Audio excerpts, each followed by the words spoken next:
চারদিকে বস্তার পর বস্তা সুপারি, কেউ মাপছেন, কেউ বাছাই করছেন, আবার কেউ ব্যস্ত দরদামে। দূর দূরান্ত থেকে আসা ব্যবসায়ীদের কোলাহলে মুখর হয়ে ওঠে পুরো এলাকা। কুড়িগ্রামের রাজারহাট উপজেলায় সুপারি শুধু একটি কৃষি পণ্য নয়, এটি স্থানীয় অর্থনীতির অন্যতম ভিত্তি। উপজেলার প্রায় প্রতিটি গ্রামে বাড়ির আঙিনা ও বসতভিটার পাশে দেখা মেলে সুপারি গাছের। অনেক পরিবারের প্রধান কিংবা বাড়তি আয়ের উৎস এই ফসল। আমি আসছি আজকে রাজারহাট সুপারি নেওয়ার জন্য। আর আমার বাড়ির পাশে যে অন্নদানগর হাট, এই হাটটিও কিন্তু মোটামুটি অনেক বড় হাট। ওখানে সুপারি শেষের দিকে আর এখানে শুরু।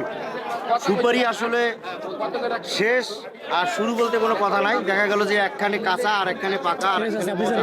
মৌসুম এলেই হাটে বাড়তে থাকে বেচাকেনা। দেশের বিভিন্ন অঞ্চল থেকে পাইকাররা এসে বস্তায় বস্তায় সুপারি কিনে নিয়ে যান। চট্টগ্রাম, সিলেট ও দক্ষিণাঞ্চলের বিভিন্ন জেলায় রয়েছে এর ব্যাপক চাহিদা। এই সিজনের মধ্যে সবচেয়ে সুপারির আমদানিটা যথেষ্ট। আমাদের এলাকার লোক সুপারির উপরে নির্ভরশীল বেশি। আমাদের এই সুপারিটা মনে করেন যে এখানে কমপক্ষে 6 থেকে 7 মাস আমাদের এখানে কাঁচা আমদানি হবে। শুধু চাষ নয়, সংগ্রহ, সংরক্ষণ, পরিবহন ও বাজারজাতকরণ ঘিরেও তৈরি হয়েছে কর্মসংস্থান। ফলে এই খাতের সঙ্গে প্রত্যক্ষ ও পরোক্ষভাবে যুক্ত হয়েছেন কয়েক হাজার মানুষ। বাজারটা একটু কম, সেই হিসেবে এখন দেখা গেল যে যদি বাজার বাড়ে তাহলে পয়সা উঠবে, না হলে তো পয়সা উঠবে না। বর্তমান উপর বাজার চলছে ৭,২০০ আর নিচের বাজার আছে ২৪০০ টাকা কাউন্ট। উপজেলা কৃষি কর্মকর্তা জানান, রাজারহাটে প্রায় ২৬১ হেক্টর জমিতে সুপারি বাগান রয়েছে। কৃষি বিভাগ নিয়মিত চাষিদের পরামর্শ ও সহযোগিতা দিয়ে যাচ্ছে।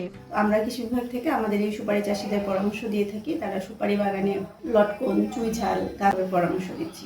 একসময় পান খাওয়ার অনুষঙ্গ হিসেবে পরিচিত সুপারি এখন পরিণত হয়েছে কুড়িগ্রামের রাজারহাটে হাজারো মানুষের জীবিকা ও গ্রামীণ অর্থনীতির এক নীরব শক্তিতে।